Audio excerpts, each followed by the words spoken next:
嘿，大家好，安安，麦没开，真的没开，感谢提醒，我的天哪，我的天，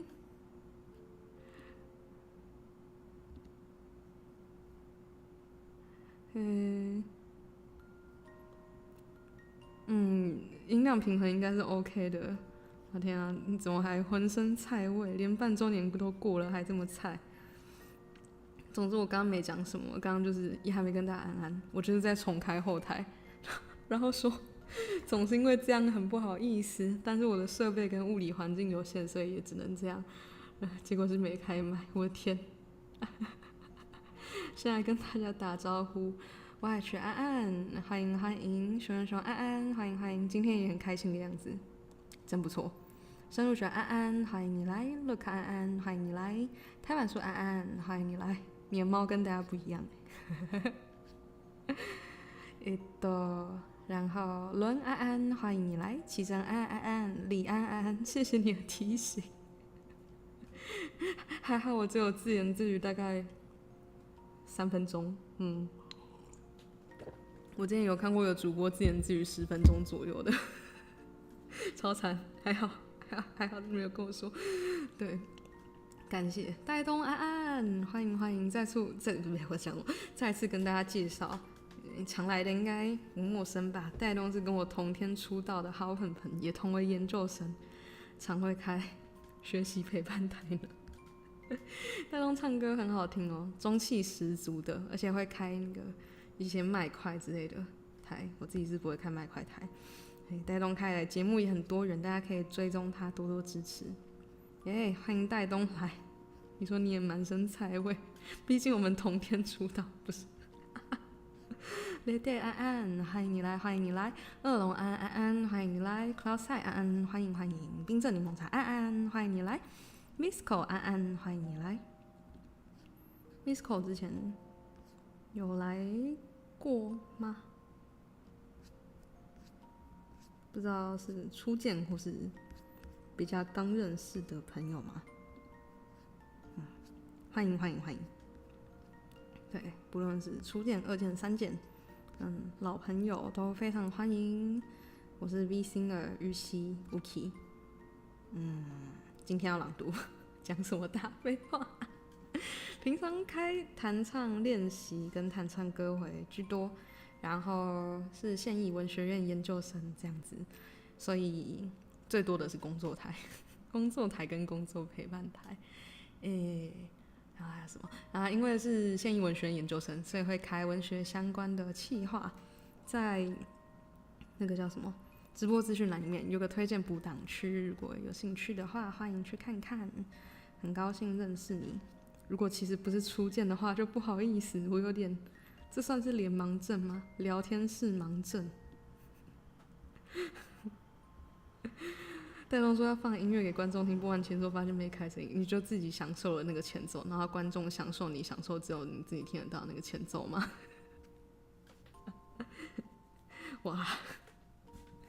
我常有的事吧，我觉得蛮容易会这样子的。就有时候一个键少按一下就会变这样了，所以也没办法。大家有听我的新 cover 吗？礼拜4上线的。淤青水军很厉害耶！我必须说，我有拿自己的其他 YouTube 的账号跟家人的账号拿去按热推，但是也没几支啊，我并没有那么多支 Google 账号，所以代表淤青们也是很认真在帮我热推。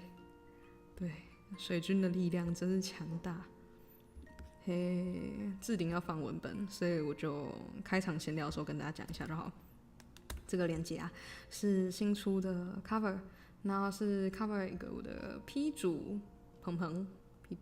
，P 主鹏鹏，他是在 Twitch 开台的，所以应该不算 VTuber。P 主鹏鹏 Honey 他举办的 cover 活动，就是大家 cover 他的歌这样，他用初音写歌，那我就 cover 了。这次是比较简陋或是一步一步学习中的个人制作，然后以后也会想要推出这样子的，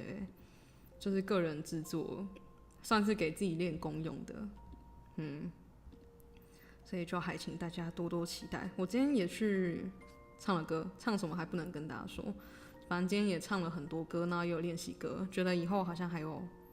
很多想唱的歌，跟很多想做的作品，有种又活过来了的感觉。虽然开学可能又会再挂掉，但是呢，就还请大家以后也继续期待我的作品。对，如果有还没去听的，大家可以去听听看，也看看我做的歌词、视觉，这样虽然就是一个简简单单的，不过也是很尽力在做。对，如果大家能喜欢的话，就太好了。好，这是cover 的部分，自给自足伙伴，戴东也要出新 cover 的样子。看到戴东的推特有挂，期待期待期待。然后今天要朗读的呢，我想要12点下播，所以不可以聊太久，就进入朗读正题吧。今天要朗读的是 Jonathan Swift 随福特，我用的译本是一个叫单德兴老师的译本，所以我就照他讲的随福特的格里弗游记，或大家常听到其他译名格列佛游记这样 Gulliver's Travels。然后他的我会念英文本，如同往常，因为这样最没有版权问题。好，对，文本在这，如果有兴趣看跟着英文原文读的话，可以去看看。那如果就当着背景音听英文睡一下，也很好。那我们上次念了我们是直接从第4部开始。大家熟悉的小人国、大人国是分别是第1、第2部这样。然后第4部呢，格列佛就是那个主角，他是个船长，船长或者船医都是他去到一个马的国度，就叫马国这样，以下称马国，叫 The Country of the Houyhnhnms。那个灰就是马在叫声的时候那个灰的嘶鸣声，叫 Houyhnhnms 这个国家。陆凯安，欢迎你来。再讲上次讲到哪里？上次讲了这个第4部马国这边的1到3章。就是他来到了一块没有人类文明的地方，然后他一开始看到了2只马，有一只灰马，他很神奇的觉得好像可以跟他沟通，然后觉得这只灰马似乎很有智慧。后来那个灰马带他回他家，那个家的主人、仆人什么的全都是马。然后格列佛一开始还想说，哇，如果世界上有这么聪明的马，那个统治这些马或是饲养这些马的人类，一定是世界上就是文明最高等的人类。那结果，但是到了可能第2、第3章，他就发现这个国家的所谓的人类，或是那叫什么，Homo sapiens 人这个物种，人类这个物种在马国并不是有社会文明的物种可能也没有语言。人是一个，在马国的话呢，马才是有那个社会文明社会跟家庭组织这些，马才是那个智慧物种。那人不是，人是路边的肮脏的动物这样子。那所以格列佛他一个人类穿着衣服的人类之子出现在马国。被那个灰马带回家之后呢，其他的马就很好奇，跑来这个灰马家。那与此同时，格列佛很认真的在学马的语言，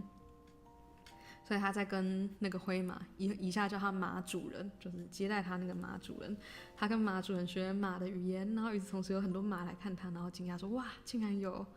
人！在马语里面，人类叫做雅虎，就雅虎奇摩斯是讲那个雅虎。然后说：哇，竟然有雅虎是这么的文明。然后他们一直在想说，格列佛到底是不是人，或者他们认知的雅虎，因为他穿着衣服。但马国里面的人或是雅虎呢，是一个肮脏、充满体毛，然后指甲很爪子很尖，在外面爬行的动物。对，那上次故事讲到，就是格列佛有一次，因为他平常都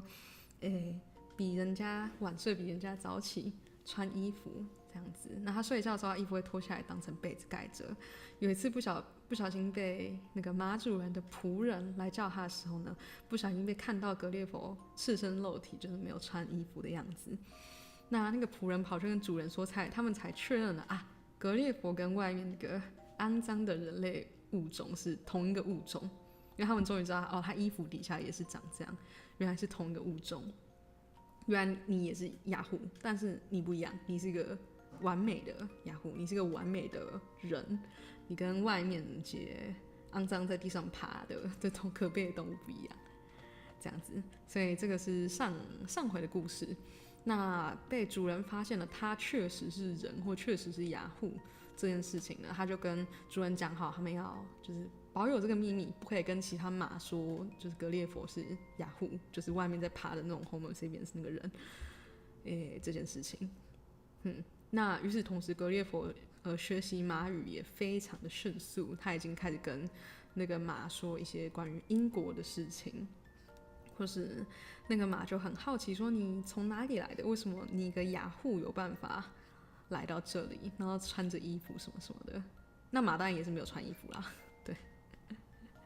那格列佛就说：“哦，我来的那个地方啊，他是说英国，我来自的地方呢，所有的雅虎都穿着衣服，然后雅虎就是人才是那个文明智慧物种，而马是被人奴役的动物，这样子。那上次好像有提到，就是那个马主人提出的这个疑问，就是说，因为格列佛说衣服是为了隐藏不能给他人看到的东西，就身体部位。那马就说，既然是自然给的，有什么是不能看到的呢？为什么要遮住呢？所以这边大家有听过伊甸园的故事吗？伊甸园亚当跟夏娃之所以被逐出伊甸园呢，就是因为他尝了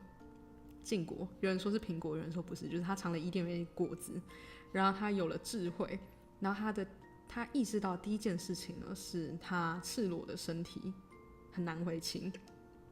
所以这有点像是那个人类文明或者人类智慧的根源是对于没有穿衣服的羞耻，至少以圣经故事或是西方英美文化而言是这样子。那所以有马来质疑说，这个衣服文明又没有什么好羞耻的，为什么要有衣服这个文明呢？这件事情其实就是对整个至少西方文明世界的西方人类文明的诘问。所以上次大概是听到这里，对，书接上回，希望没有讲的太乱七八糟，大家还有听到我在讲什么吗？不过这样是洪水，其实也无所谓吼。好啊，那我继续从可能第4章，今天打算从第4章念到第6章，所以是故事的25到50%的部分，第4部的25到50%的部分。阿哥说睡醒来听英文，你错过前情提要了。我刚刚才在讲前面发生了什么事的，对，但是快速的总结的话呢，主角格列佛是一个船医，他来到一个马的国度，就是马是那一块土地上的智慧物种，而不是人，人是路边的肮脏的一个在地上爬、抓正常、受人鄙视的动物，大概是这样。然后格列佛作为一个人类，衣着完美人类，在马的世界被当成一个动物看着，然后他也正在学习马的国家的文明，这样子。哇，我竟然可以长话短说成这样。好啊，那我就开始念喽。格列佛游记第4章的第4部的第4章。The venomous notion of truth and falsehood. The author's discourse disapproved by his master. The author gives a more particular account of himself and the accidents of his voyage. My master heard me with great appearances of uneasiness in his countenance, because doubting or not believing are so little known in this country that the inhabitants cannot tell how to behave themselves under such circumstances. And I remember in frequent discourses with my master concerning the nature of manhood in other parts of the world, having occasion of talk of lying and false representation. It was with much difficulty that he comprehended what I meant, although he had otherwise a most acute judgment. For he argued thus, that the use of speech was to make us understand one another, and to receive information or facts. Now, if anyone said the thing which was not, these ends were defeated, because I cannot properly be said to understand him, and I am so far from receiving information that he leaves me worse than in ignorance. For I am led to believe a thing black when it is white, and short when it is long. And these were all the notions he had concerning the faculty of lying, so perfectly well understood and so universally practiced among human creatures. To return from this digression, when I asserted that yahoos were the only governing animals in my country, which my master said was altogether past his conception, he desired to know whether we had Houyhnhnms among us and what was their employment. I told him we had great numbers, that in summer they grazed in the fields, and in winter were kept in houses with hay and oats, where yahoo servants were employed to rub their skins smooth, comb their manes, pick their feet, serve them with food, and make their beds. I understand you well, said my master. It is now very plain from all you have spoken that whatever share of reason the yahoos pretend to, the Houyhnhnms are your masters. I heartily wish our yahoos would be so tractable. I begged His Honor would please to excuse me from proceeding any further, because I was very certain that the account he expected from me would be highly displeasing. But he insisted in commanding me to let him know the best and the worst. I told him he should be obeyed. I owned that the Houyhnhnms among us, whom we called horses, were the most generous and comely animals we had, that they excelled in strength and swiftness, and when they belonged to persons of quality, were employed in traveling, racing, or drawing chariots. They were treated with much kindness and care, till they fell into diseases or become foundered in the feet. But then they were sold and used to all kind of drudgery till they died, after which their skins were stripped and sold for what they were worth, and their bodies left to be devoured by dogs and birds of prey. But the common race of horses had no so good fortune, being kept by farmers and carriers and other mean people, who put them to greater labor and fed them worse. I described, as well as I could, a way of riding, the shape and use of a bridle, a saddle, a spur, and a whip, of harness and wheels. I added that we fastened plates of a certain hard substance, called iron, at the bottom of their feet, to preserve their hoofs from being broken by the stony ways on which we often traveled. My master, after some expressions of great indignation, wondered how we dared to venture upon a Houyhnhnm's back, for he was sure that the weakest servant in his house would be able to shake off the strongest yahoo, or by lying down and rolling on his back, squeeze the brute to death. I answered that our horses were trained up from 3 or 4 years old to the several uses we intended them for, that if any of them proved intolerably vicious, they were employed for carriages, that they were severely beaten when they were young for any mischievous tricks, that the males, designed for the common use of riding or draught, were generally castrated about 2 years after their birth, to take down their spirits, and to make them more tame and gentle, that they were indeed sensible of rewards and punishments,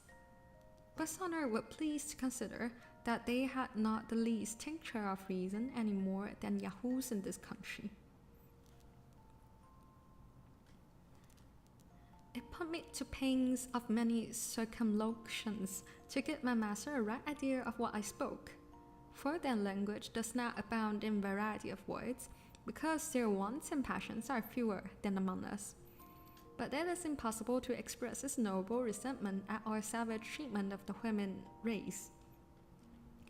particularly after I had explained the manner and use of castrating horses among us, to hinder them from propagating their kind, and to render them more servile. He said, "If it were possible there could be any country where yahoos alone were endued with reason, they certainly must be the governing animal,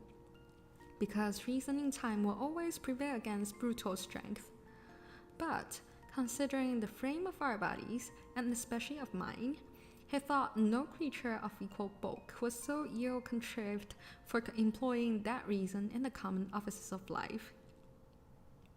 Whereupon he desired to know whether those among whom I lived resembled me or the yahoos of his country. I assured him that I was as well-shaped as most of my age, but the younger and females were much more soft and tender, and the skins of the latter generally as white as milk. He said,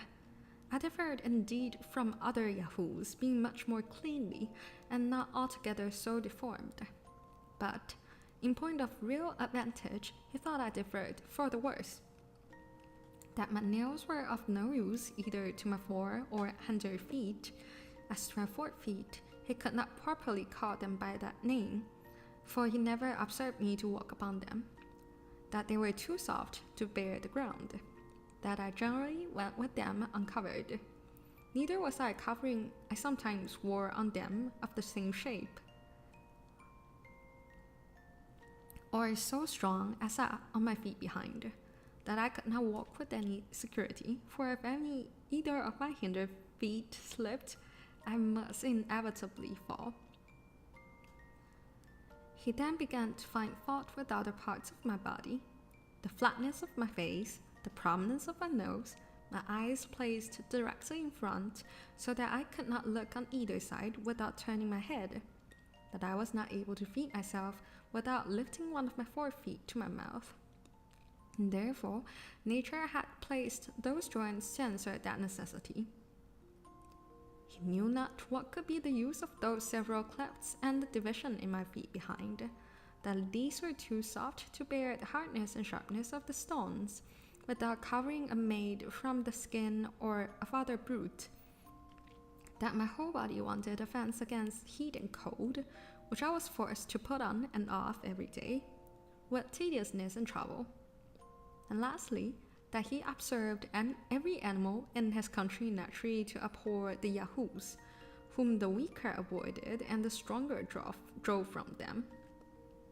So that, supposing us to have the gift of reason, he could not see how it were possible to cure that natural antipathy which every creature discovered against us, nor consequently how we could tame and render their serviceable. However, he would, as he said, debate the matter no farther, because he was more desirous to know my own story, the country where I was born, and the several actions and events of my life before I came hither.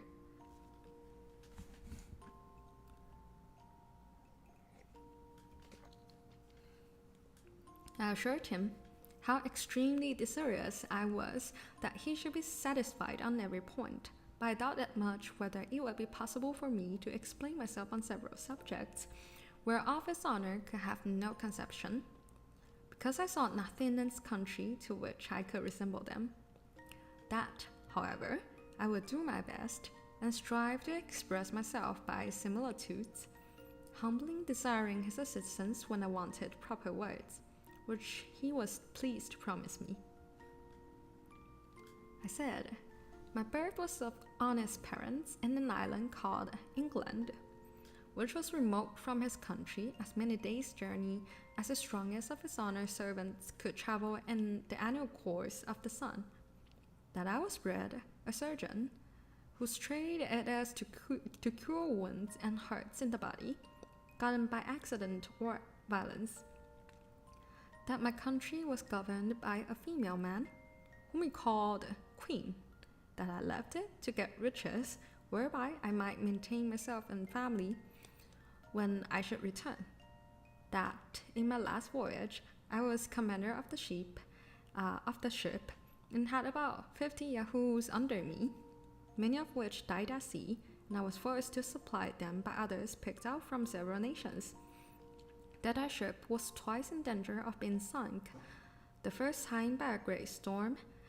and the second by striking against a rock. Here my master interposed by asking me how I could persuade strangers out of different countries to venture with me after the losses I had sustained and the hazards I had run. I say, they were fellows of desperate fortunes, forced to fly from the places of their birth on account of their poverty or their crimes. Some were undone by lawsuits, others spent all they had in drinking, whoring, and gaming. Others fled for treason, many for murder, theft, poisoning, robbery, perjury, forgery, coining false money, for committing rapes or sodomy, for flying from their colours or deserting to the enemy. And most of them had broken prison. None of these durst return to their native countries for fear of being hanged or of starving in a jail, and therefore they were under the necessity of seeking a livelihood in other places.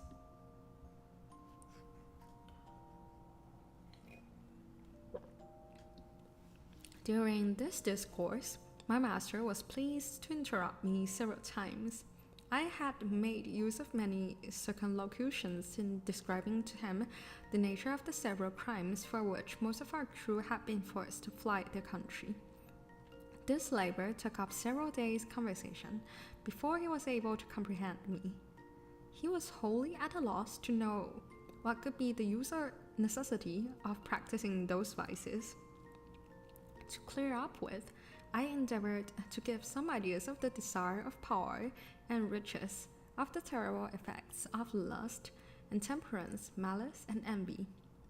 All this I was forced to define and describe by putting cases and making suppositions. After which, like one whose imagination was struck with something never seen or heard before, he would lift up his eyes with amazement and indignation.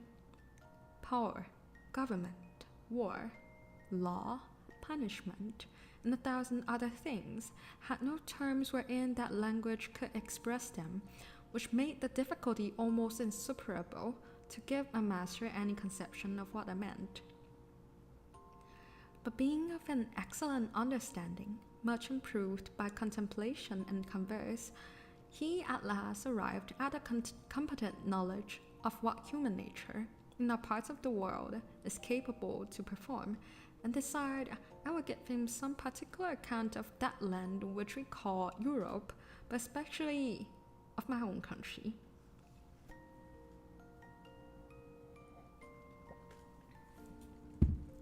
Chapter 5. The author at his master's command informs him the states of England, the causes of war among the princes of Europe. The author begins to explain the English constitution. The reader may please to observe that the following extract of many conversations I had with my master contains a summary of the most material points which were discoursed at several times for above 2 years. His Honor often desiring fuller satisfaction, as I farther improved in the Houyhnhnm tongue. I laid before him, as well as I could, the whole state of Europe. I discoursed of trade and manufactures, of arts and sciences, and the answers I gave to all the questions he made, as they arose upon several subjects, were a fund of conversation not to be exhausted. But I shall here only set down the substance of what passed between us concerning my own country, reducing it in order as well as I can, without any regard to time or other circumstances, while I strictly adhere to truth. My only concern is that I shall hardly be able to do justice to my master's arguments and expressions, which must needs suffer by my want of capacity, as well as by its translation into our barbarous English. In obedience, therefore, to His Honor's commands, I related to him the revolution under the Prince of Orange, the long war with France, entered into by the said prince and renewed by his successor, the present queen, wherein the greatest powers of the Christendom were engaged, and which still continued. I computed, at his request, that about 1 million of Yahoos might have been killed in the whole progress of it, and perhaps 100 or more cities taken, and 5 times as many ships burnt or sunk. He asked me, what were the usual causes or motives that made one country go to war with another? I answered, they were innumerable, but I shall only mention a few of the chief. Sometimes the ambition of princes who never think they have land or people enough to govern. Sometimes the corruption of ministers who engage their master in a war in order to stifle or divert the clamor of the subjects against their evil administration. Difference in opinions has cost many millions of lives. For instance, whether flesh be bread or bread be flesh, whether juice of a certain berry be blood or wine, whether whistling be a vice or a virtue, whether it be better to kiss a post or throw it into the fire, that what is the best color of a coat, whether black, white, red, or gray, whether it should be long or short, narrow or wide, dirty or clean, with many more. Neither are any words so furious and bloody, or of so long a continuance as those occasioned by difference in opinion, especially if it be in things indifferent. Sometimes a quarrel between 2 princes is to decide which of them shall dispossess a third of his dominions, where neither of them pretend to any right. Sometimes one prince quarrels with another for fear the other should quarrel with him. Sometimes a war is entered upon because the enemy is too strong, and sometimes because he is too weak. Sometimes our neighbors want the things which we have, or have the things we want, and we both fight till they take ours or give us theirs. It is a very justifiable cause of war to invade a country after the people have been wasted by famine, destroyed by pestilence, or embroiled by factions among themselves. It is justifiable to enter into war against our nearest ally when one of its towns lies convenient for us, or a territory of land that will render our dominions round and complete. If a prince sends forces into a nation where the people are poor and ignorant, he may lawfully put half of them to death and make slaves of the rest in order to civilize and reduce them from their barbarous way of living. It is a very kingly, honorable, and frequent practice when one prince desires the assistance of another to secure him against invasion, that the assistant, when he has driven out the invader, should seize on the dominions himself and kill, imprison, or banish the prince he came to relieve. Alliance by blood or marriage is a frequent cause of war between princes, and the nearer the kindred is, the greater their disposition to quarrel. Poor nations are hungry, and rich nations are proud, and pride and hunger will ever be at variance. For these reasons, the trade of a soldier is held the most honorable of all others, because the soldier is a Yahoo hired to kill in cold blood, as many of his own species, who have never offended him as possibly he can. There is, likewise, the kind of beggarly princes in Europe, not able to make war by themselves, who hire out their troops to richer nations for so much a day to each man, of which they keep 3/4 of themselves, and it is the best part of their maintenance. Such are those in many northern parts of Europe. What you have told me, said my master, upon the subjects of war, does indeed discover most admirably the effects of what reason you pretend to. However, it is happy that the shame is greater than the danger, and that nature has left you utterly incapable of doing much mischief. For, your mouths lying flat with your faces, you can hardly bite each other to any purpose, unless by consent. Then as to your claws upon your feet, before and behind, they are so short and tender that one of our yahoos could drive a dozen of yours before him. And therefore, in recounting the numbers of those who have been killed in the battle, I cannot but think you have said the thing which is not. I could not forbear shaking my head and smiling a little at his ignorance, and being no stranger to the art of war. I gave him a description of cannons, culverins, muskets, carabines, pistols, bullets, powder, swords, bayonets, battles, sieges, retreats, attacks, undermines, countermines, bombardments, sea fights, ships sunk with 1,000 men,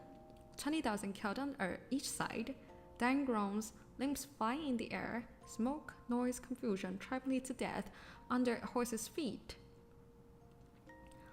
Flight, pursuit, victory, fields strewed with carcasses, left for food to dogs and wolves and birds of prey.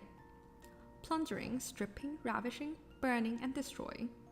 And to set forth the valor of my own dear countrymen, I assured him that I had seen them blow up 1,000 enemies at once in a siege, and as many in a ship, and beheld the dead bodies drop down in pieces from the clouds, to the great diversion of the spectators. I was going on to more particulars when my master commanded me silence. He said, "Whoever understood the nature of yahoos might easily believe it possible for so vile an animal to be capable of every action I have named, if their strength and cunning equaled their malice.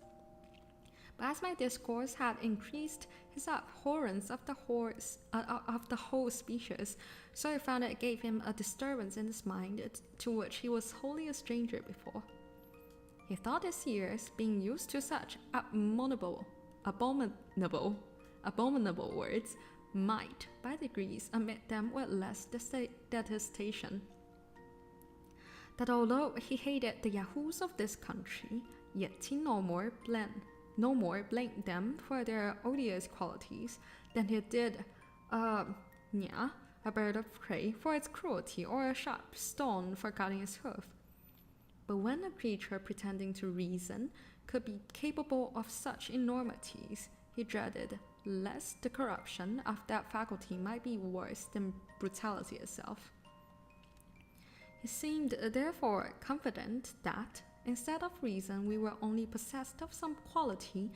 fitted to increase our natural vices. As a reflection from troubled stream returns the image of an ill-shapen body, not only larger but more distorted." He added that he had heard too much upon the subject of war, which in this and some former discourses there was another point which a little perplexed him at present. I had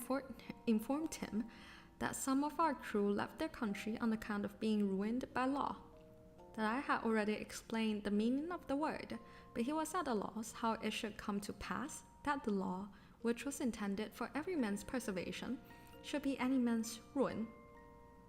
Therefore, he desired to be further satisfied what I meant by law, and the dispense thereof, according to the present practice in my own country, because he thought nature and reason were sufficient guides for a reasonable animal, as we pretended to be, in showing us that what we ought to do and what to avoid.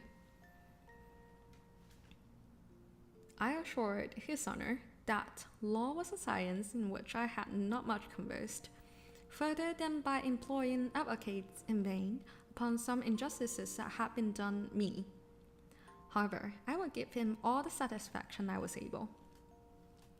I said, there was a society of men among us, bred up from their youth in the art of proving, by words multiplied for the purpose, that white is black and black is white, according as they are paid. To this society all the rest of people are slaves. For example, if my neighbor has a mind to my cow, he has a lawyer to prove that he ought to have my cow from me. I must then hire another to defend my right, it being against all rules of law that any man should be allowed to speak for themselves. Now, in this case, I, who am the right owner, lie under two great disadvantages. First, my lawyer, being practiced almost from his cradle in defending falsehood, is quite out of his element when he would be an advocate for justice, which is an unnatural office he always attempts with greater awkwardness, if not with ill will. The second disadvantage is that my lawyer must proceed with great caution, or else he will be reprimanded by the judges and abhorred by his brethren as one that will lessen the practice of law. And therefore, I have but two methods to preserve my cow. The first is to gain over my adversary's lawyer with a double fee, who will then betray his client by insinuating that he has justice on his side. The second way is for my lawyer to make my cause appear as unjust as he can by allowing the cow to belong to my adversary, and thus, if it be skillfully done, will certainly bespeak the favor of the bench. Now your honor is to know that these judges are persons appointed to decide all controversies of property, as well as for the trial of criminals, and picked out from most dexterous lawyers who are grown old or lazy, and having been biased all their lives against truth and equity, lie under such a fatal necessity of favoring fraud, perjury, and oppression, that I have known some of them refuse a large bribe from a side where justice lay, rather than injure the faculty by doing anything unbecoming their nature of their office. It is a maxim among these lawyers that whatever has been done before may legally be done again, and therefore they take special care to record all the decisions formerly made against common justice and the general reason of mankind. These, under the name of precedents, they produce as authorities to justify the most iniquitous opinions, and the judges never fail of directing accordingly. In pleading, they studiously avoid entering into the merits of the cause, but are loud, violent, and tedious in dwelling upon all circumstances which are not to the purpose. For instance, in the case I already mentioned, they never desire to know what claim or title my adversary has to my cow, but whether the said cow were red or black, her horns long or short, whether the field I grazed her in be round or square, whether she was milked at home or abroad,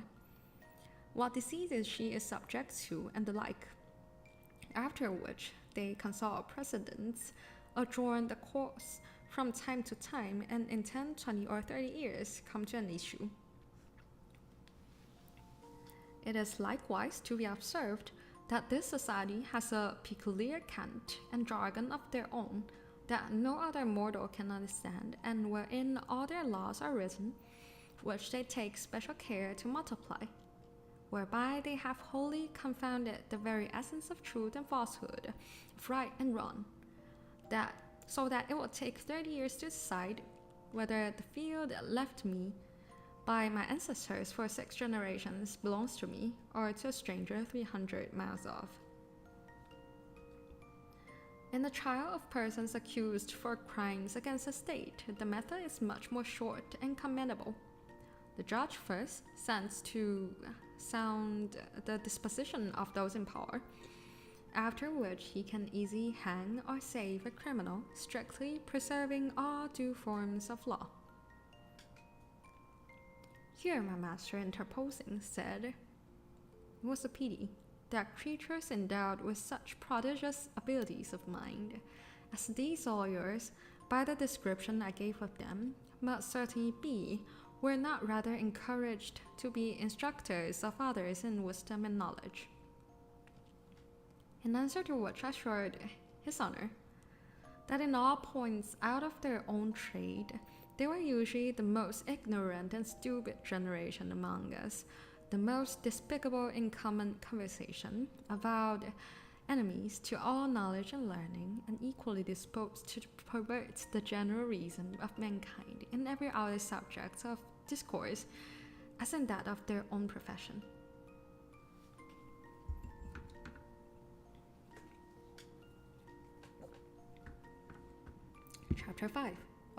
Chapter 6.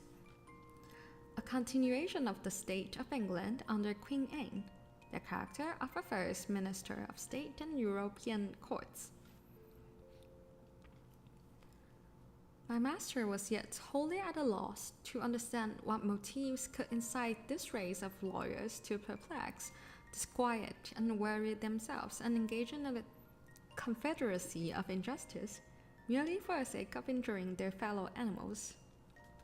Neither could he comprehend what I meant in saying they did it for hire. Whereupon I was at much pains to describe to him the use of money, the materials it was made of, and the value of the metals. That when a Yahoo had got a great store of this precious substance, he was able to purchase whatever he had a mind to. The finest clothing, the noblest houses, great tracts of land, the most costly meats and drinks, and half his choice of the most beautiful females. Therefore, since money alone was able to perform all these feats, our Yahoos thought they could never have enough of it to spend or to save, as they found themselves inclined from their natural bent either to profusion or avarice. That the rich man enjoyed the fruit of the poor man's labor, and the latter were 1,000 to 1 in proportion to the former. That the bulk of our people were forced to live miserably by laboring every day for small wages to make a few live plentifully. I enlarged myself much on these and many other particulars to the same purpose.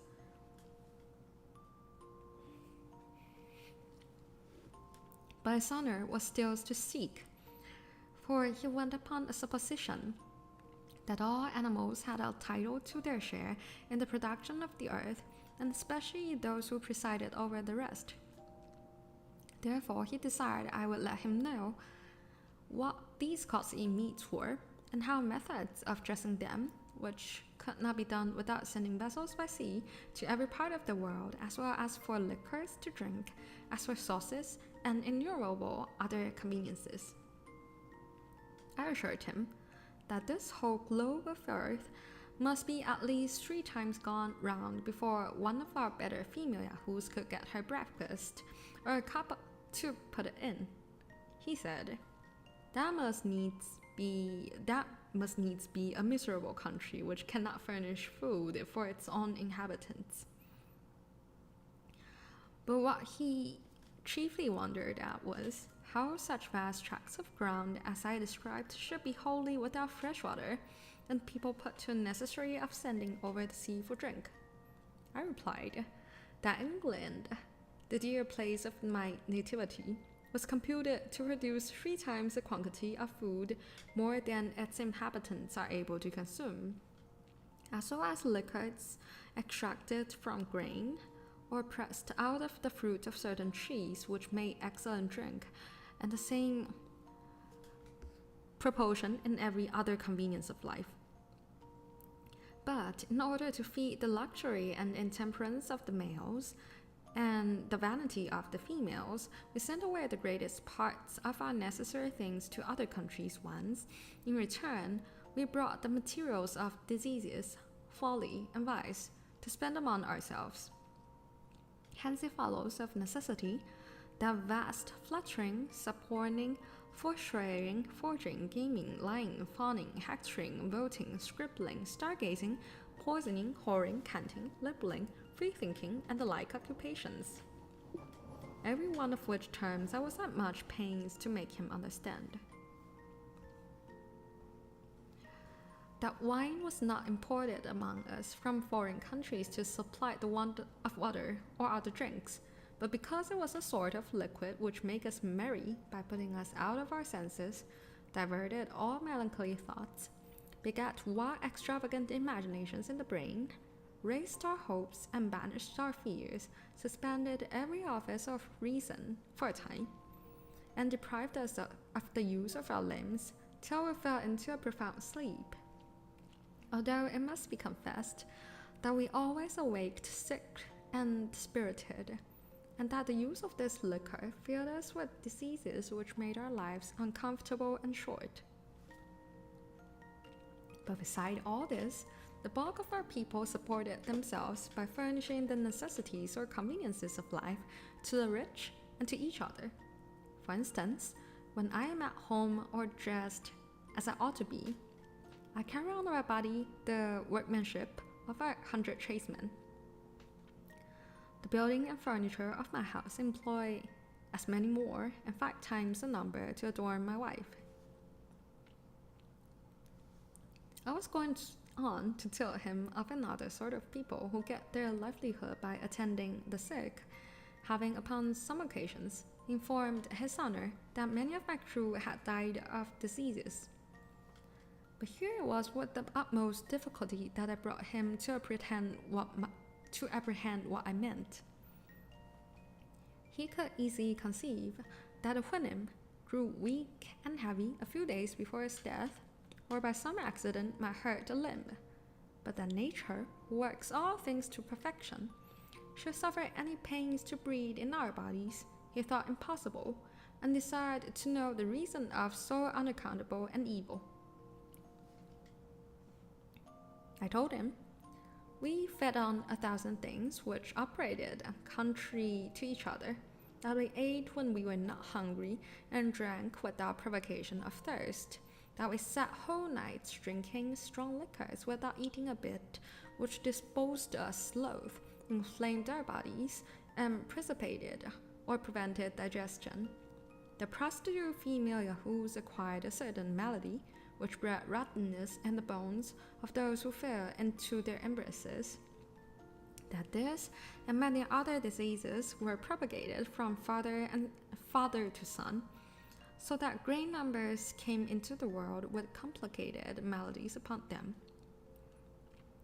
That it would be endless to give him a catalogue of all diseases incident to human bodies, for they would not be fewer than 500 or 600, spread over every limb and joint, in short, every part, external and intestine, having diseases appropriate to itself, to remedy which there was a sort of people bred up among us in the profession or pretense of curing the sick. And because I had some skill in the faculty, I would, in gratitude to his honor, let him know the whole mystery and the method by which they proceed. Their fundamental is that all diseases arise from repletion, whence they conclude that the great evacuation of a body is necessary, either through the natural passage or upwards at the mouth. Their next business, from herbs, minerals, gums, oils, shells, salts, juices, seaweed, excrements, barks or trees, serpents, toads, frogs, spiders, dead men's flesh and bones, birds, beasts, and fishes, to form a composition, for smell and taste, the most abominable, nauseous and detestable they can possibly contrive, which the stomach immediately rejects with loathing, and this they call a vomit. Or else, from the same storehouse with some other poisonous additions, they command us to take in at the orifice above or below, just as a physician then happens to be disposed, a medicine equally annoying and disgustful to the bowels, which, relaxing the belly, drives down all before it, and this they call a purge or a clyster. For nature, as a physician's leech, having intended the superior anterior orifice only for the intromission of solids and liquids, and the inferior posterior for ejection, these artists, ingeniously considering that in all diseases nature is forced out of her seat, therefore, to replace her in it, the body must be treated in a manner directly contrary by interchanging the use of each orifice, forcing solids and liquids in at the anus and making evacuations at the mouth. But besides real diseases, we are subject to many that are only imaginary, for which the physicians have invented imaginary cures. These have their several names, and so have the drugs that are proper for them, and with these our female yahoos are always infested. One great excellency in this tribe is their skill at prognostics, wherein they seldom fail. Their predictions in real diseases, when they rise to any degree of malignity, generally portending death, which is always in their power, when recovery is not. And therefore, upon any unexpected signs of amendment after they have pronounced their sentence, rather than be accused as false prophets, they know how to approve their sagacity to the world by a reasonable dose. There are likewise of special use of husbands and wives who are grown weary of their mates, to eldest sons, to great ministers of state, and often to princes. I have formerly, upon occasion, discoursed with my master upon the nature of government in general, and particularly of our own excellent constitution, deservedly the wonder and envy of the whole world. But having here accidentally mentioned a minister of state, he commended me, some time after, to inform him what species of Yahoo I particularly meant by that appellation. I told him that the first or chief minister of state, who was the person I intended to describe, was a creature wholly exempt from joy and grief, love and hatred, pity and anger, at least, makes use of no other passions, but a violent desire of wealth, power, and titles. That he applies his words to all uses except to the indication of his mind. That he never tells the truth, but with an intent that you should take it for a lie, nor a lie, but with the design that you should take it for a truth. That those who speak words of behind their backs are in the surest way of preferment, and whenever he begins to praise you to others or to yourself, you are from that day forlorn. The worst mark you can receive is a promise, especially when it is confirmed with an oath, after which every wise man retires and gives over all hopes.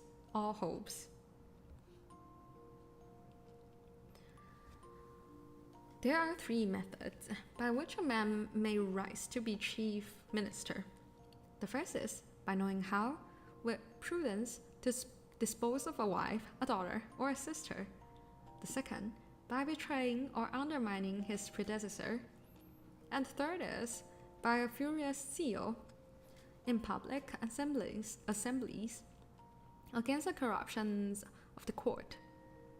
But the wise prince would rather choose to employ those who practice the last of these methods, because such zealots prove always the most obsequious and subservient to the will and passions of their master. That these ministers, having all employments and at their disposal, preserve themselves in power by bribing the majority of the Senate or Great Council, and at last, by an expedient called an act of indemnity, whereof I described the nature to him, they secure themselves from after reckonings and retire from the public laden with the spoils of the nation. The place of a chief minister is a seminary to breed up others in his own trade. The pages, lackeys, and porters, by imitating their master, becomes ministers of state in their several districts, and learn to excel in the 3 principal ingredients of insolence, lying, and bribery. Accordingly, they have a subordinate court paid to them by persons of the best rank, and sometimes by a force of dexterity and impudence arrive, through several gradations to be successors to their lord. He is usually governed by a decayed wench or favorite footmen who are the tunnels through which all graces are conveyed, and may properly be called, in the last resort, the governors of the kingdom. One day, in this course, my master, having heard me mention the nobility of my country, was pleased to make me a compliment which I could not pretend to deserve. That he was sure I must have been born of some noble family, because I far exceeded in shape, color, and cleanliness all the yahoos of his own nation, although I seemed to fail in strength and agility, which must be imputed to my different way of living from those other brutes. And besides, I was not only endowed with the faculty of speech, but likewise with some rudiments of reason, to a degree that, with all his acquaintance, I passed for a prodigy. He made me observe that among the Houyhnhnms, the white, the sorrel, and the iron grey were not so exactly shaped as the bay, the dapple grey, and the black, nor born with equal talents or mind, or capacity to improve them, and therefore continued always in the condition of servants, without ever aspiring to match out of their own race, which in that country would be reckoned monstrous and unnatural.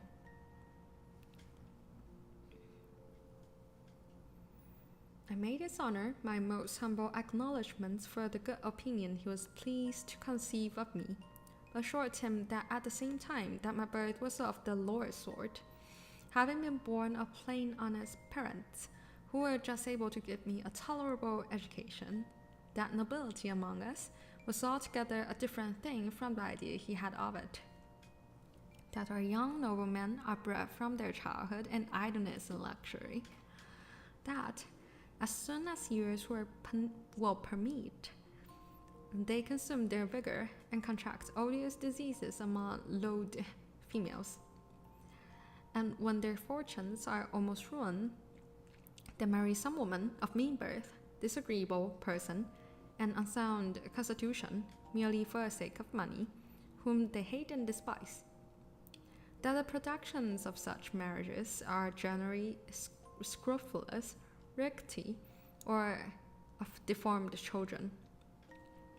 by which means the family seldom continues above 3 generations unless the wife takes care to provide a healthy father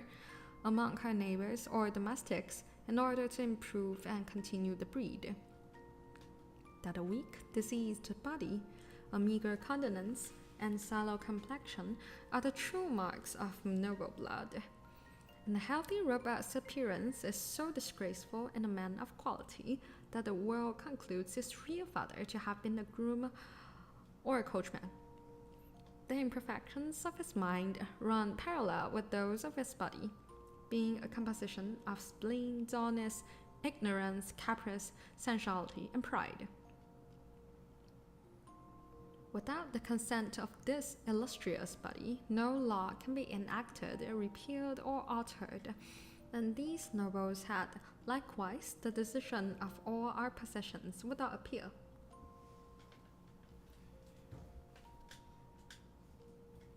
好，抱歉。今天念的段落到这里，来补一下大家的留言。对，这是格列佛，一个船医，应该说船医，他也是船长，他主修医学，他去到一个马的国家的故事。格列佛游记的第4部，这样。Locktar 安安，欢迎 Web Breakdown Structure 安安，欢迎生物长安安，谢谢你的爱心。Sugar Wolf 安安，欢迎你来。谢谢熊熊跟生物卷跟丽的爱心。咖啡中毒安安，对，就是烘睡台，所以大家睡也没关系了。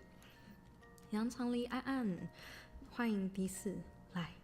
不知道你还在不在？欢迎你来。我是 Vsinger 雨熙 ，OK。平常会开弹唱练习跟工作台居多，然后因为是现役文学研究生，所以会有跟文学相关的台，朗读是其中的一个尝试。谢谢阿贵的爱心。其实，在朗读的时候会想，大家喜欢听吗？这样想的。不过，至少我自己在重听的时候，觉得是应该是舒服的，我也不太确定。英文听力不会考那么难啊，这很难呢。我刚念到一半也觉得哇，超难的。如果对17、18世纪的英国是什么样子有兴趣的话，可以去看看，他讽刺了很多东西。谢谢我爱去，对我太好了吧？解释一下刚刚那我讲了3节，讲了什么东西。首先呢，就是在那个马的国度，除了他们不以自己的身体为耻，所以这跟人类文明完全不一样嘛。我刚刚就说，因为西方文明的开始，根据圣经而言，是因为对衣服的对赤身露体的羞耻，所以夏娃在伊甸园吃了苹果或禁果之后，他第一个想到，哇天哪，裸体好羞耻，他想要遮蔽住自己，然后就被上帝发现他有了知识，他有了智慧，所以可以说西方文明的一开始就是衣服。那但是马国首先驳斥了衣服这件事嘛，就是他就说，自然给我们的身体就是身体，有什么好遮的呢？谢谢深如卷，来看一下咖啡中毒说，马国，你刚刚有看吗？马国理性秩序是建立在不依恋生命，婚姻重视协同啊，对，刚刚也有讲到。就是因为这3节基本上都是格列佛他作为一个马国里面的唯一一个站着2只脚走路的人，他跟就是马解释说人类文明是什么样的，然后假如说人类文明会结婚，富家子弟会为了延续自己的血脉结婚，但他们可能会就是到处乱搞，就是这是17、18世纪的英国，他们会可能到处乱搞，然后整天沉迷在奢华跟就是奢靡里面，然后跟搞出一堆性病，然后最后娶了一个自己不爱的老婆，然后这可能是某种政治或商业联姻，只是为了拿钱，然后最后呢就是生下孩子，就是可能就也有生病或是不好好照顾，然后通常这样子的贵族3代以内就会灭绝，这是他在讽刺的事情。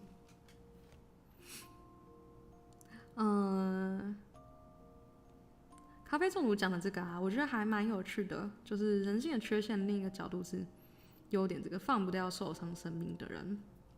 这个东西不知道大家有没有听过人类学这个学说？可能有吧。最近前阵子，有一个人类学大师的演讲，然后他说，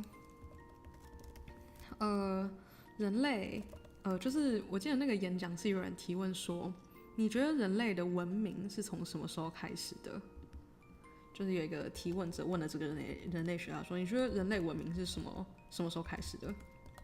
然后那个人类学家就说，是从一根治好的大腿骨开始的，就是因为在那个野生，在大自然里面是不可能，就是如果有可能同伴受伤或生病什么的，然后是很严重的那种伤病是不可能在那边照顾到他好的，基本上就是放他自生自灭，然后其他物种继续活下去，他们没有办法这样照护，所以被问到的时候我正在找有没有这个来源，这个讲法的来源。对，但总之呢，我觉得咖啡中毒讲的这个面向就我们可能叫它 care ethics 或是照护，这个确实是人类文明很重要的一点。然后我觉得它跟《格列佛游记》想要讲的是不太一样的面向。《格列佛游记》其实主要是一个超级讽刺的作品，然后因为它是建立在17、18世纪的英国，就是主角是一个格列佛是17、18世纪的英国人嘛，然后他那个时候反映出的是那个时代的战争跟殖民，跟奢侈，然后还有贫穷这些事情，所以他主要都是在讽刺，他会把人类世界讲得非常讽刺。假如就是那个马就很好奇问他说，你们为什么会就是除了生死之外，你们为什么会受到很严重的病呢？就是不是应该你们应该就是我们一样是生物，都一样可以在大自然活下去啊，你们为什么会生什么很严重的病？然后格列佛就回答说，因为我们会跟什么喝酒，然后把自己的身体搞得很糟，或者吃一堆不该吃的东西，或是我们假如说我们总是贪婪着想要那个3倍的食物，他在讲英国之类的。对，它是有点像乌托邦设定，或是其实我觉得作者随福特或斯威夫特还蛮厌人的，就是他好像还蛮讨厌人类的嘛，就基本上就是把人类的黑暗面全部都讲出来。好，等一下，我先看一下那个，我先查一下刚刚讲的大腿骨那件事情，如果有人想要听的话，想要看的话，他是一个叫米德的人类学家。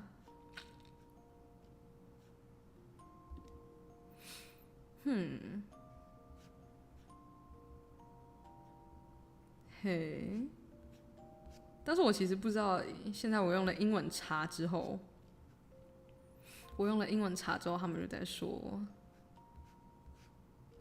那个学家是真的有这么说的吗？我也不太确定，但我先把这个大家常说的说法贴给大家。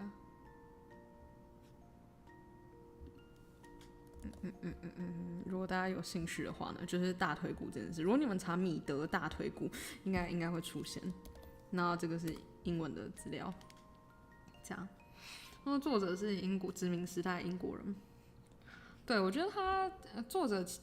英国人，好吧，对不起，我一直说作者是英国人，作者其实不是，作者是爱尔兰人，我很抱歉。我每次因为我是在英国文学课读到，所以我就觉得他英国人不对，作者是爱尔兰人。然后这个作者他基本上还蛮讽刺的，他之前写过另外一篇文章啊，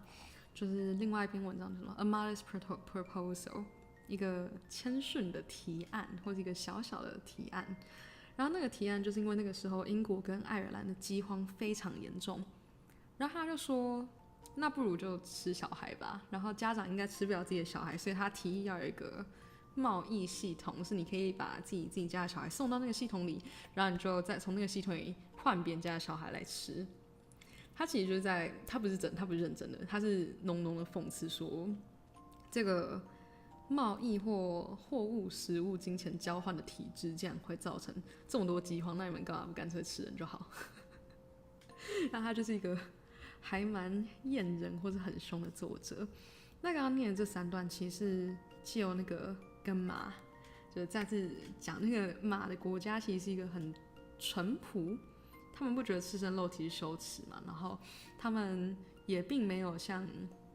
格列佛所说的人类是充满着贪欲，然后要去要求很多倍的食物或什么什么的，就是马不是这样，马就是吃甘草，健康的生活，强健体魄这样。然后这其实体现在马的语言里面，上次也有提到，就是马的语言里面啊是没有说谎这个词的，没有谎言，没有lie这个概念，所以每次格列佛讲什么东西，那个马不相信，可是因为马跟马之间其实都是称是一对，他们并没有那个不相信的概念，他就只能说，他不会说我觉得你在说谎，因为他们没有谎言概念，他就只能说我觉得你在说不对的事，不是的事情。I think you're saying the thing which is not， 你在说不是的事情。所以这是对于那个，这其实就是反面反映出来人类的社会充满着谎言。那当然，人类的社会并不只有黑暗的面向，但是这个其实还蛮厌人厌世的作者，他想要凸显的是这个面向。那在他的时代或许是有意义的，在我们这个时代可能也还是会有一些意义。那其中他中间也解释了很多，假如说他跟那个马解释了什么是法律，那什么是金钱？因为那个马完全搞不懂，就是所以你们想要那么多权利是干嘛？因为他有讲政府啊，然后或是有些王子经过战争要上位，他说啊，所以你们要那么多权利做什么？然后他就讲了格列佛就讲你有钱，你就可以，我也不知道，就是说是你可以跟什么最好的雌性女性在一起呢，或者说你可以就是什么买到最好的茶杯或什么什么的。然后因为英国嘛，英国殖民印度，然后开始了茶文化。那它里面就说，有时候呢，你要喝一杯茶，你可能要绕地球3圈才可以找到你要的那个茶杯，用以显示，就有时候对于人类对于物资的贪婪，然后或者绕了地球也要那个东西的，那就代表剥削吧，就你从别的地方拿走你要的东西。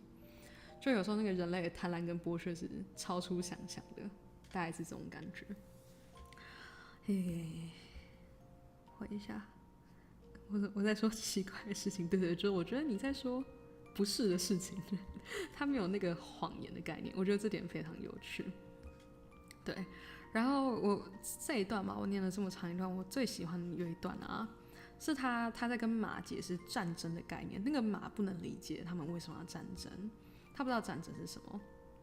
然后格列佛就跟他解释说，有时候人类就是在马国度叫雅虎的这个物种呢，会互相战争。他们战争的方法可能是为了争，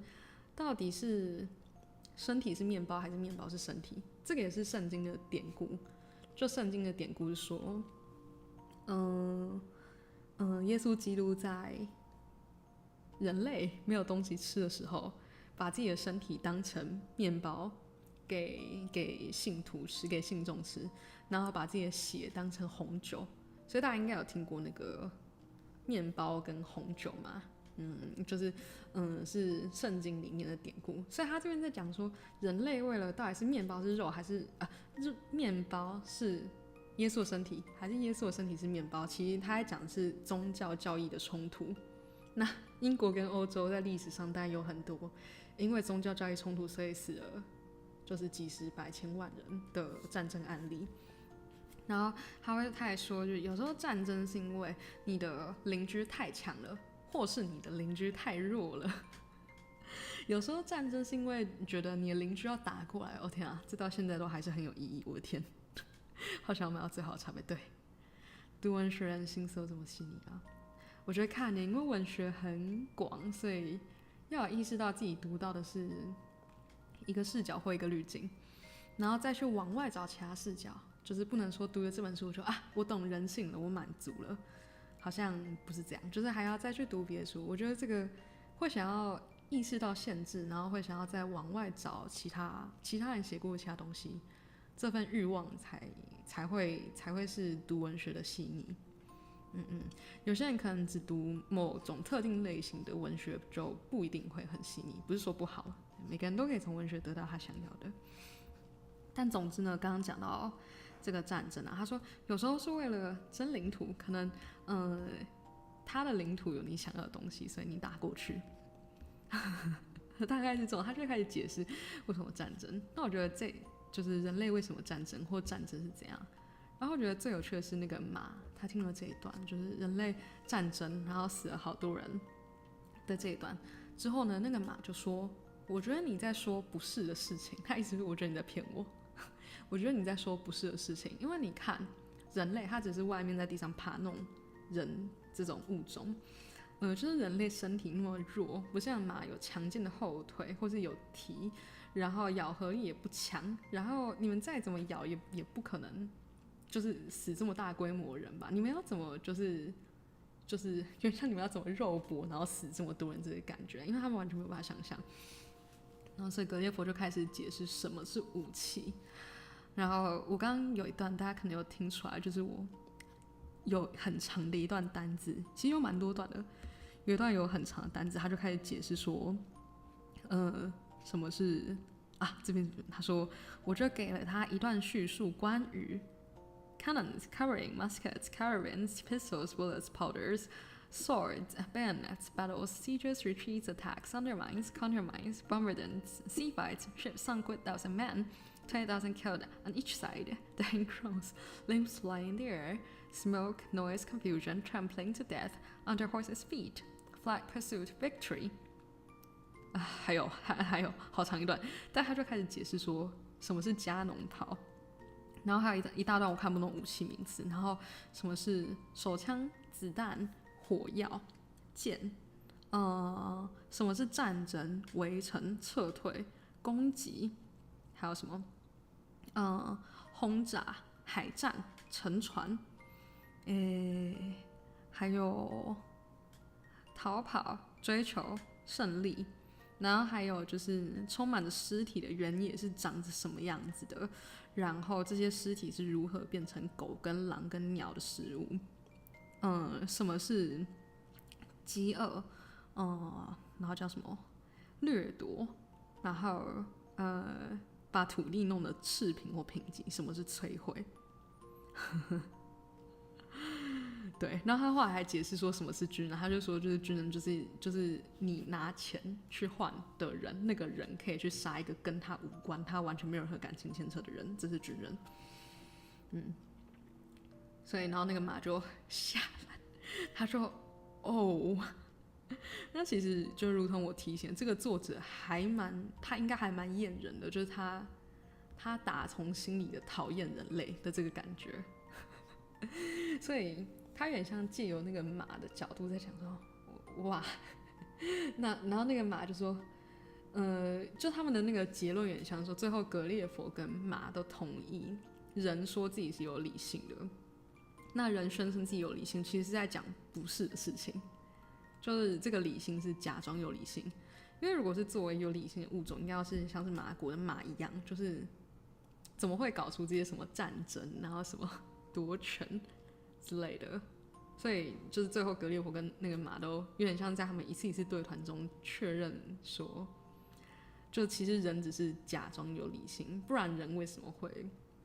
需要这么多，根本不需要奢侈品或浪费，然后为什么要为了这个去掀起战争，去殖民他人，然后去可能搞出一个性病跟战争武器之类的。对，所以目前是这样，它其实是一个格列佛在旅行的时候，从第一部到第4部，我们看第4部是马国家最讽刺的一部，但是他每一部其实都是看似他在介绍他去的当地的风俗，那其实更是在反映说当地人对于他这个外来者问了很多问题，或者说哇你来的地方是怎样。那格列佛开始讲的时候，他就反映出了就是那个时候的人类世界是多么荒谬。那我其实没有办法保证现在有比较好或者比较糟，对，但是我们当然可以去想这件事情。今天差不多讲到这样吧，这是一个很有趣的文本大家觉得如何？听起来有点恐怖其实不太适合当睡前故事。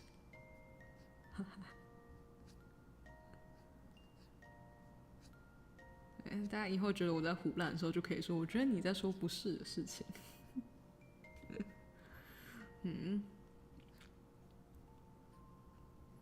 好其实时间差不多，本来10点半就是想要1个半小时下播，想说1小时朗读，其他时间跟大家中文解释跟打招呼，所以我想想，感觉差不多嘛。大家还有对于今天的故事想要问或是想要抒发的地方吗？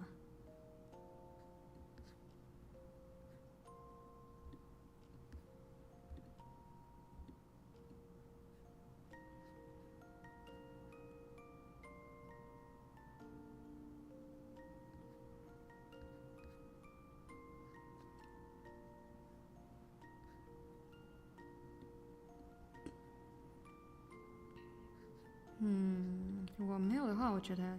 好像可以跟大家说晚安，然后再跟大家宣传一次。这周已经有出了一个新 cover 了，叫做《花园的思想》，Hanazono no Shiso，是参加一个批竹粉棚的 cover 活动的歌呢，这次是艺人制作，所以像是摄影、底图视觉、字幕设计就都是自己做的。如果还没有听过的话呢，欢迎去我主页或者点现在这个链接听。然后接下来的礼拜六还礼拜天啊？接下来的这个礼拜，有文学企划哦。不过这次是一个比较短的文本，是一本漫画单行本，就是一本完结的漫画，这样叫《口困简》。然后他在讲的是冲绳战争，就是第二次世界大战最后，在日本本地美军登陆冲绳，算是二战的最后一段陆地战，在亚洲战场，然后是在讲冲绳战里面的少女们的故事，它就薄薄一本，大家可以去借来看。然后它真的不长，但是就一下就能看完。我记得我当初看很细，也是30-40分钟就看完了，但大家有心理准备，看的心情会很差。可是我觉得是有意义的，它有很多可以反思或是可以去认识的地方。然后我自己为了要讲冲绳战主题的课外阅读，我都还没读完，疯掉，不知道读不读得完。但总之呢，今天格列佛游记讲到这里，然后接下来的这周礼拜一了，接下来的这周有2场突发，可能会是做工作，或者如果有时间会发疯写一下歌，发疯开来写歌，但没时间就会做工作。然后是礼拜天下午2点半有文学台月表在推特跟 YouTube 都有发，所以礼拜天下午2点半的文学台，我们讲口困，一本关于冲绳战的漫画，我非常推荐。那个漫画我买了，所有我可以买到的版本我都买了，日文版、中文版，然后它有改编成舞台剧的台词版我也买了，在日本买的。然后它改编成动画，明天上映，但我不知道台湾看不看得到。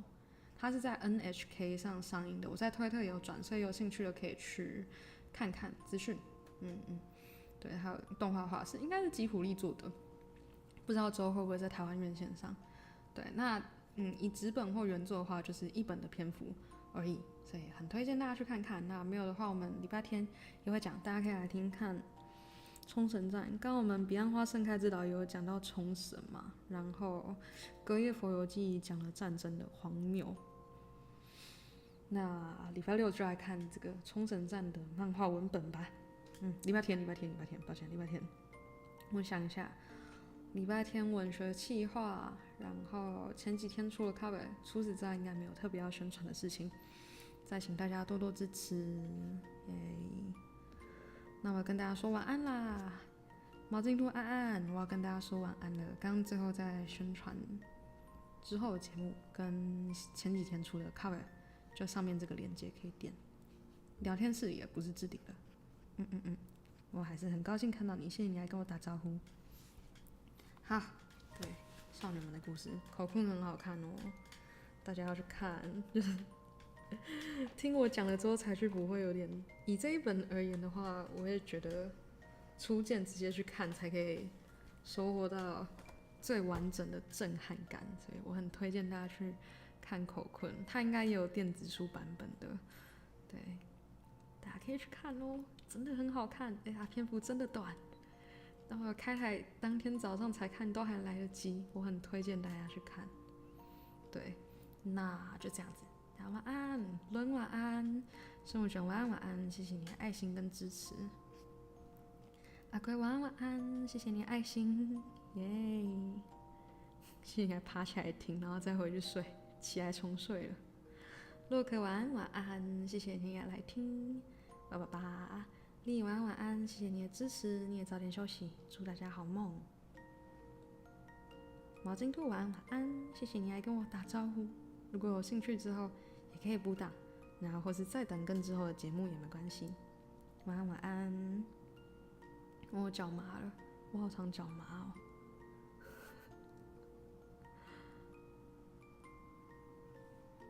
好啊，大家都说到晚安了吗？